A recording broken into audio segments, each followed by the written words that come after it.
చేస్తూ నా ఇష్టం నా జీవితం అంటే దేవుడు అంటాడు, నీ ఇష్టం నీ జీవితం అంటే నీవు ఇష్టం కాని స్థలాలకు వెళ్ళిపోతావు. హల్లెలూయా, దేవునికి స్తోత్రం. నా ఇష్టము నా జీవితము నేను దేవుడు కోరినట్టు ఏంది, నాకు నా సొంత తెలివితో సొంత స్వేచ్ఛగా నేను బ్రతకాలి అనుకుంటే దేవుడు అంటాడు ఓకే బ్రతుకు, దాంట్లో ఏం ప్రాబ్లం లేదు. కానీ నీకు ఇష్టమైన జీవితం నువ్వు బ్రతికినప్పుడు నీకు ఇష్టం కాని స్థలాలకు వెళ్ళిపోతావు. నాకు ఇష్టమైన జీవితం నువ్వు బ్రతికినప్పుడు నీకు ఇష్టమైన స్థలాలకు వెళ్తావు అని దేవునికి మహిమ కలుగుతుందట. దేవుని ఇష్టము కాని స్థలాలు ఏంటి అంటే మనం చూద్దాం.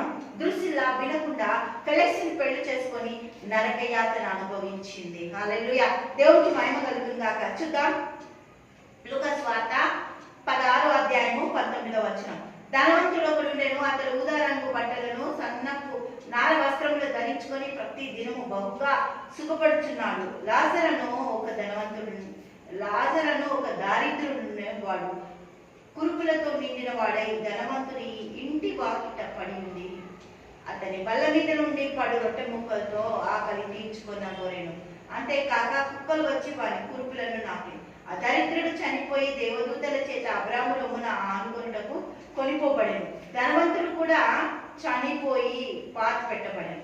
అప్పుడు అతడు పాతాళంలో బాధపడుచు కన్నులెత్తి దూరం నుండి అబ్రామును అతన్ని రొమ్మున ఆనుకొని ఉన్న లాజరును చూచి, తండ్రి అయిన అబ్రామా, నా యందు కనికరపడి తన వేలితో నీవు నీళ్లతో ముంచి నా నాలుకను చల్లార్చుటకు లాజరును పంపుము, నేను ఈ అగ్నిలో యాతన పడుచున్నానని కేకలు వేసి చెప్పాను.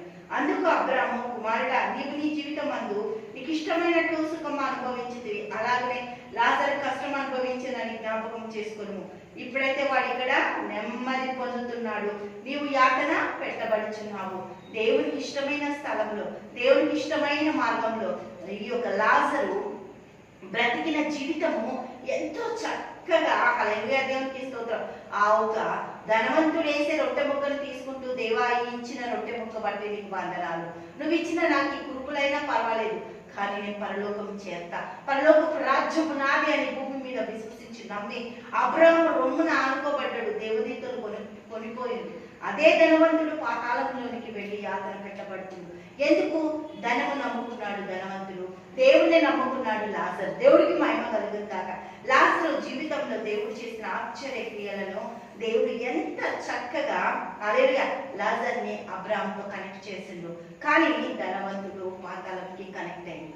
దేవుడు చెప్పిన మాట వినకుండా నా ఇష్టమైన జీవితం నేను బ్రతుకుతా, నన్ను అనేటోళ్ళు ఎవరు, నాకెవరు చెప్తారు అని విరవిగితే ఆఖరికి వెళ్ళేది పాతాళానికి. దేవుని వాక్యము, ప్రార్థన, ఆరాధన, స్తుతి నేను పరలోకం చేరుస్తుంది. దేవుని మాటలు నిన్ను దేవుని ఇష్టమైన స్థలాలకి చేరుస్తుంది. దేవుని కృప నీ బ్రతుకుకు ఒక మార్గాన్ని తెలుస్తుంది. నీవు ఆయనని నమ్ముకున్నప్పుడు, ఆయనలో నీ జీవితం గడిపినప్పుడు, ఆయనతో నీ సహవాసం ఉన్నప్పుడు అద్భుత క్రియలు నీ జీవితంలో జరుగుతాయి. దేవుడికి మహిమ కలుగుతాక. హల్లెలూయా. తండ్రి యేసయ్యానికి మా స్తోత్రాలు, గొప్పది అద్భుతంగా ఆశ్చర్యకరమైన స్తోత్రాలు చెల్లిస్తున్నాం తండ్రి.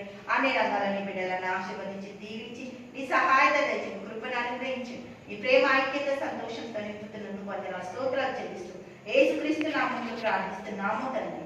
ఆమేన్, ఆమేన్, ఆమేన్.